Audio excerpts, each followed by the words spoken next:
Hello everyone, তোমরা সবাই কেমন আছো? আশা করছি ভালো আছো, সুস্থ আছো। তো আমিও ভালো আছি। তো আজকে কোনো ডেলি ব্লগ নিয়ে আসিনি, আজকে এসেছি ঘরের কাজ কতটা মানে এগোলো সেইটাই তোমাদের সাথে শেয়ার করতে। এদিকে দেখো মামা রড বাঁধছে, যে কলমগুলো উঠবে না ওইগুলোর জন্য, আর ওদিকে চারপাটে গাঁথনির জন্য ওপরে মিস্ত্রি আছে। আর এই যে রড বাঁধার পর এইরকম ব্যাপারটা হয়ে রয়েছে।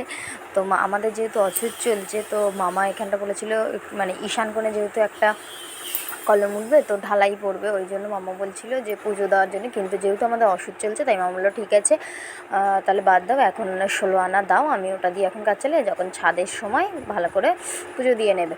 তো সেই জন্য দাদা, তোমাদের ভাই, মামা সবাই এখানে দাঁড়িয়েছিলাম। আর প্রথম ঢালাইয়ের মামা যেহেতু মিস্ত্রি কাজটা নিয়েছেন, তাই মামাই এখানে প্রথম ঢালাইয়ের মালটা ফেলে দিয়ে আর পিছনে যাবে, আরও অনেক কিছু কাজ রয়েছে সেই জন্য। তো এইটা হচ্ছে আমাদের আরেকজন মিস্ত্রি।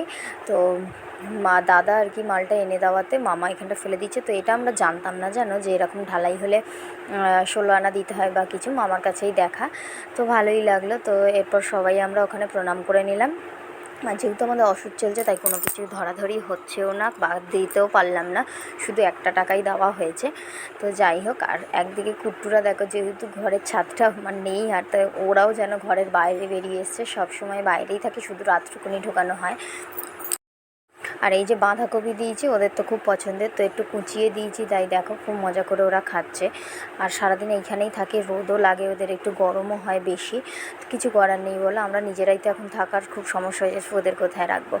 তো এদিকে কাজ এইরকমই চলছে। এইটা না একদিনের ভিডিও না, এটা প্রায় 2-3 দিনের ভিডিও, একটু একটু করে তোমাদের সাথে একসাথে করে শেয়ার করছি। কারণ জানো যে এইসব কাজ চললে কতটা ব্যস্ত থাকা হয়, কত কাজ থাকে, ওই জন্য প্রত্যেক দিনের ডেলি ব্লগ দিতে পারছি না।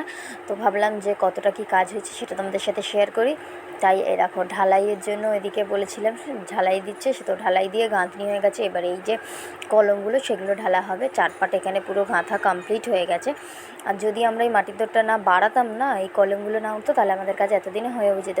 যেহেতু একটু বড় করা হচ্ছে আর এই কলম উঠছে, তাই একটু টাইম লাগছে। আর রড বাঁধতে করতে তো টাইম লাগেই যেন।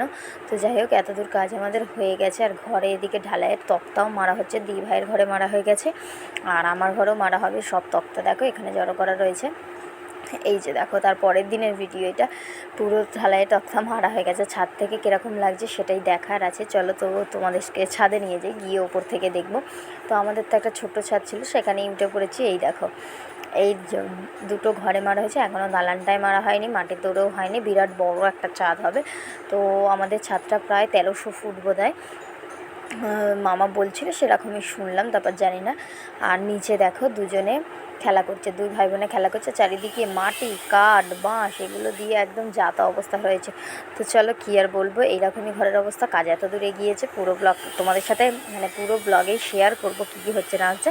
তো আজকের ভিডিওটা এই অবধি। তো চ্যানেলটাকে প্লিজ সাবস্ক্রাইব করে দিয়ে পাশে থেকো, আর নেক্সট ভিডিওতে চোখ রাখো। চলো টাটা।